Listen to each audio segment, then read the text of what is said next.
નમસ્કાર મિત્રો, ફરી એક નવા વિડીયોમાં સ્વાગત છે મિત્રો। અહીંયા આપણે જોઈશું કે રાશન કાર્ડમાં સભ્યોના નામ કેવી રીતે ચેક કરવા, આપણે કેટલા સભ્યોના નામ છે અને કેટલાના નથી એ તમામ આપણે કેવી રીતના ચેક કરવું, તો એ આ વિડીયો દ્વારા આપણે ચેક કરીશું મિત્રો।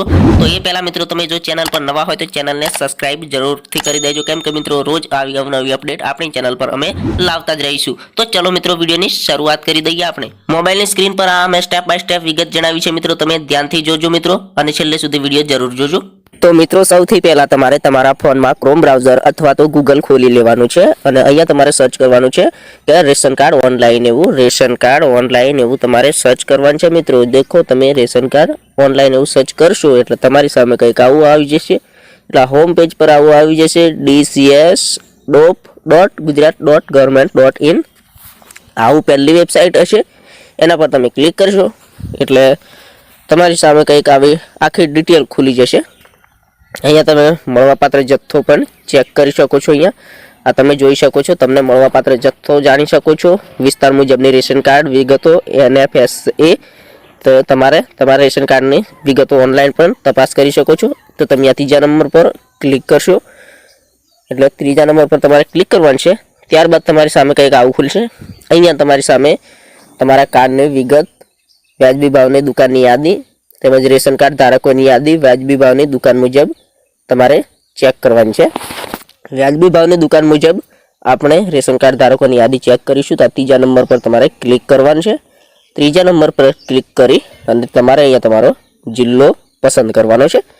તો અહીંયા તમે તમારો કોઈક જિલ્લો પસંદ કરી લેશો। ત્યારબાદ એ જિલ્લામાંથી તમે કયા તાલુકામાં રહેશો એ તાલુકો તમારે પસંદ કરી લેવાનો છે।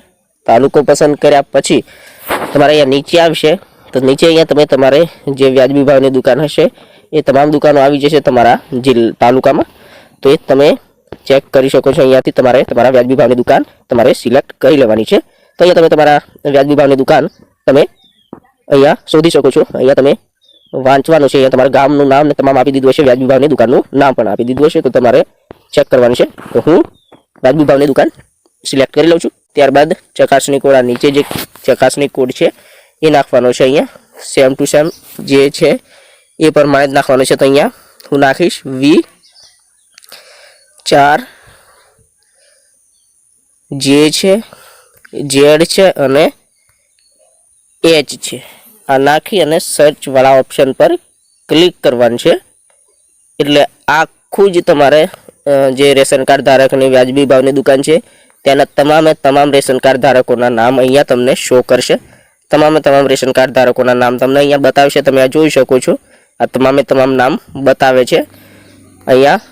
તો આ તમે 100નું લિસ્ટ બતાવશે અલગ અલગ પેજમાં, આ પેજમાં 100 જણાનું નામ બતાવે છે। તો તમારું નામ આમાં નથી, તમારે આગળનું નામ જોવા માટે નેક્સ્ટ ઉપર ક્લિક કરવાનું છે, એટલે 1 થી 100 સુધી બતાવ્યું અને હવે 100 થી 200 સુધીના તમામના નામ આવશે। જોઈ શકો છો તમે આ જોઈ શકો છો 100 થી 200 સુધીના તમામના નામ આવશે। આ 100 થી 200માં પણ નથી, તો ફરી નેક્સ્ટ કરવાનું છે। તમે અહીંયા ફરી નેક્સ્ટ પર ક્લિક કરશો એટલે 200 થી 300 સુધીના નામ આવી જશે। આમ તમારે ચેક કરવાનું છે, 200 થી 300, 300 થી 400, 400 થી 500 એમ નેક્સ્ટ કરીને તમારે ચેક કરવાનું છે। તેમજ તમારે પાછું જવું છે કદાચ તો પ્રીવિયસ પર ક્લિક કરશો એટલે પાછા 300 થી 200 સુધી આવી જશે અને 200 થી 100 વાળા પેજ પર સુધી આવી જશે। તમે આવી રીતના તમારે ચેક કરવાનું છે અને અહીંયા તમારે કદાચ તમને નામ જડી જાય આમાં, તો પછી તમારે તમારા નામ ઉપર ક્લિક કરવાનું છે। તમે અહીંયા નામ ગમે તે હું XYZ કોઈક એક નામ ચેક કરી લઉં છું, તો એ નામ પર મેં ક્લિક કર્યું તો આ નામમાં 3 જણાના નામ છે, તમે જોઈ શકો છો 3 જણાના નામ છે આ રેશન કાર્ડમાં।